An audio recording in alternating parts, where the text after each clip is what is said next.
Bonjour, nous sommes à la conférence de presse qui prépare les championnats d'Europe de judo avec Christophe Gagliano, entraîneur de l'équipe nationale, qui se charge plus particulièrement des filles.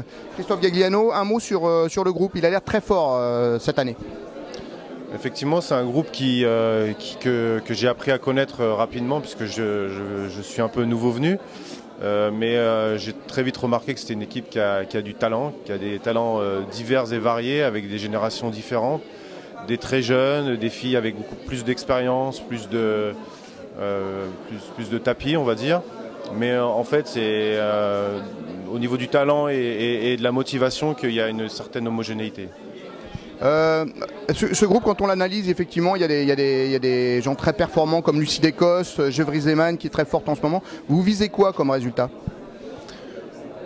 En termes de, si on devait donner des résultats en termes de médailles, c'est assez difficile, mais c'est vrai que comme l'a rappelé René Rambier tout à l'heure, placer la France comme première nation en Europe, ça me paraîtrait assez logique.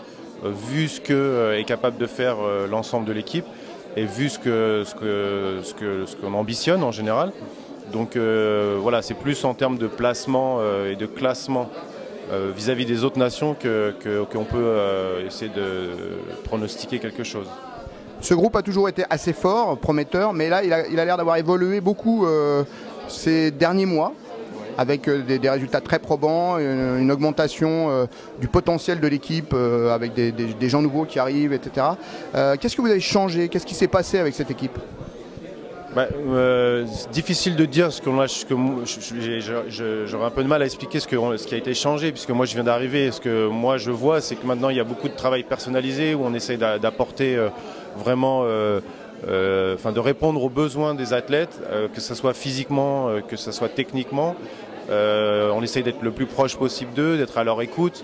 Maintenant, le haut niveau se fait avec des recettes qui sont un peu toujours les mêmes malgré tout, à savoir de la rigueur, de la dureté, de la difficulté, de la remise en question. Donc ça, je pense que c'est en place. Maintenant, peut-être ce qui a changé, c'est effectivement ce que je disais avant, cette proximité plus grande avec les athlètes, cette écoute. Et puis ensuite, il y a aussi des résultats qui ont fini par arriver pour certaines, qui fait que voilà, il y a un effet peut-être psychologique et les filles ont l'impression qu'enfin ça paye. Donc voilà, on est dans un cercle vertueux, donc on va essayer de le maintenir. Qu'est-ce que vous pensez de devenir avec le groupe féminin numéro 1 mondial à Paris-Bercy?